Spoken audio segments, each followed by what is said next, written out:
የቤኔፊካው አሰልጣኝ ጆዜ ሞሪኒዮ አሁንም ባወዛጋቢነታቸው ቀጥለዋል። ምንም ታሪክ የሌላቸው ዋንጫ አሳክተው የማያውቁ አሰልጣኞች በሚገርም ሁኔታ ትልልቅ ክለቦችን እያሰለጥኑ ነው። እውነት ለመናገር በጣም አስገራሚ ነገር ነው ሲሉ ጆዜ ሞሪኒዮ ተናግረዋል። ኤሲ ሚላን አሌግሪን፣ ጁቬንቱስ ሉቺያኖ ስፓሌቲን፣ ሮማ ጃምፔሮ ጋስፔሪን ሲቀጥር ለእኔ አስገራሚ ነገር አይደለም። እኔን በጣም የሚገርመኝ ምንም ያላደረጉ አሰልጣኝነት ያልገባቸው ግለሰቦች ትልልቅ ክለቦችን ሲረከቡ ሳይ አዝናለሁ ሲሉ ጆዜ ሞሪኒዮ ገልጸዋል። ጋዜጠኞቹ ቼልሲ ሊያም ሮዜኒየርን፣ ዩናይትድ ካሪክን፣ ሪያል ማድሪድ አርቤዶዋን ለማልፈልገው ነው ተብለው የጠየቁት ጆዜ ሞሪኒዮ ሀሳቤን በግልጽ ተናግሬያለሁ፣ ስም አልጠራሁም ሲሉ ጆዜ ሞሪኒዮ ተናግረዋል። አስቶን ቪላዎች የኤሲ ሚላኑን አማካይ ሮበን ሎፍተስ ቼክን ለማስፈረም ፍላጎት እንዳላቸው ተሰምቷል። ቪላ በዚህ ዓመት ጥሩ የውድድር ዓመትን እያሳለፈ የሚገኘው የ26 ዓመት ፈረንሳይ ቡባከር ካማራ መጎዳቱን ተከትሎ አሰልጣኝ ኡናይ ኤምሪ ሎፍተስ ቼክን እንደ አማራጭ ተመልክተውታል። ተጫዋቹን ወደ ቪላ ለማምጣት እቅድ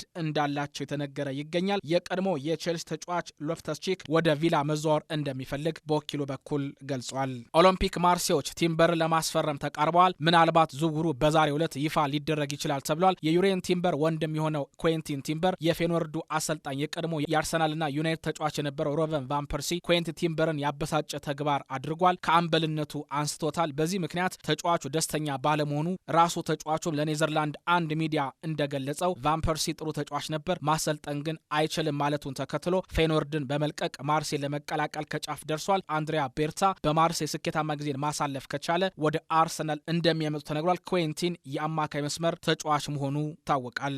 የቼልሲው አሰልጣኝ ሊያም ሮዜኒየር ተጫዋቾችን ልናዘዋውር እንችላለን ሲሉ ገልጸዋል። አሁን ባለ ሁኔታ በመከላከሉ ላይ ጠንካራ መሆን አለብን፣ የሚፈጠረውን ማየት ይጠበቅብናል ሲሉ ሮዜኒየር ተናግረዋል። ቼልሲዎች የስታድ ሬን የማል ተከላካይ የሆነውን ጀረሚ ዣኬን ለማስፈረም እየሰሩ ነው። ተጫዋቹ በሊቨርፑልና በሌሎች የአውሮፓ ክለቦች ቢፈለግም ቼልሲን መቀላቀል እንደሚፈልግ በወኪሉ በኩል አሳውቋል። በሁለቱ ክለቦች መካከል የሚካሄደው ውይይት መቀጠሉ እንደዚሁ ተሰምቷል። የጀርመኑ ክለብ ባየር ሙኒክ የኦሊሴን ኮንትራት ለማራዘም እየሰሩ እንደሚገኝ ተሰምቷል። ከክሪስታል ፓላስ ባየርንን ከተቀላቀለ በኋላ አስደናቂ ጊዜን እያሳለፈ የሚገኘው ኦሊሴ ተጫዋቹ የሜዳሊያ ብቃት ከጊዜ ወደ ጊዜ እያደገ መምጣቱን ተከትሎ የበርካታ የአውሮፓ ክለቦችን ትኩረት ስቧል። እስከ 2029 ኮንትራት ያለው ፈረንሳዊው በባየርን ደስተኛ ነው። ነገር ግን አንድ ቀን ክለቡን ይለቃል ብሎ ወንድሙ ከተናገረ በኋላ የባየርን አመራሮች የተጫዋቹ ኮንትራት ለተጨማሪ ዓመታት ለማራዘም እንቅስቃሴ መጀመራቸው ታውቋል። የናፖሊ ተጫዋቾች ወኪል የሆኑት ሉካ ማሪያቺና ጁሴፔ አምብሮሲኖ አንቶኒዮ ኮንቴ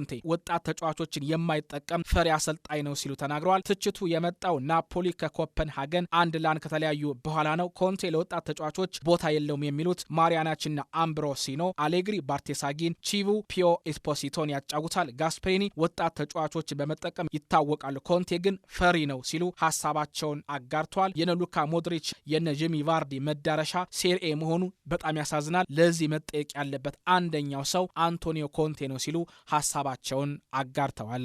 የማንቸስተር ዩናይትድ አመራሮች የካሪንግተን አካዳሚ ውጤት የሆኑትን በቀጣይ ዓመታት ለዩናይትድ ወሳኝ ሚና ይጫወታሉ ብሎ ያሳባቸውን ሃሪ ሃማስንና ቶቢ ኮሊየርን በውሰት ለመስጠት ማሳባቸው ተሰምቷል። የማንቸስተር ዩናይትዱ ስራ አስፈጻሚ ኦማር ቤራዳ ከማይክል ካሪክ ጋር ከተነጋገሩ በኋላ ውሳኔው እንደተሰጠ ተሰምቷል። በዚህ መሰረት ሃሪ ሃማስ ወደ ኖርዊች፣ ቶቢ ኮሊየር ደግሞ ወደ ሃል ሲቲ ለ6 ወር በሚቆይ የውሰት ውል ዩናይትድን እንደሚለቁ ተረጋግጧል። የማንቸስተር ሲቲ ተጫዋቾች ለደጋፊዎቻቸው የትኬት ወጪ መሸፈናቸው ተሰምቷል። ሲቲ በአውሮፓ ሻምፒየንስ ሊግ በቦዶ ግሊምት ሽንፈትን ካስተናገዱ በኋላ ደጋፊዎች ስሜታቸው ጥሩ አልነበረም። ከዚህ ጋር ተያይዞ ኤርሊንግ ብራውት ሃላንድ ለተጫዋቾቹ ሀሳብ አመጣ።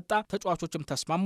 374 የሚደርሱ ደጋፊዎች በሲቲ ተጫዋቾች የትኬት ወጫቸው ተሸፍኖላቸዋል ተብሏል። 10,000 ዩሮ ገቢ አድርጓል። ተጫዋቾቹ ላርሰን የተሰኘ የሲቲ ደጋፊ ተጫዋቾች ላደረጉት ነገር እናመሰግናለን ሲል ገልጿል። ዣን ፌሊፔ ማቴታ ለፓላስ መጫወት አልፈልግም ልቀቁኝ ሲል የክለብ አመራሮችን ጠይቋል። ፈረንሳዊ ኢንተርናሽናል ደጋፊዎቹ ሀሳቤን ይረዱታል ብዬ አስባለሁ። ለዚህ ቡድን ያለኝን ነገር ሰጥቻለሁ። አሁን ግን እንደ ገሂ እኔም መወሰን አለብኝ። እነሱ እኔን ማቆየት ይፈልጋሉ፣ ነገር ግን እኔ በክለቡ መቀጠል አልችልም ሲል ገልጿል።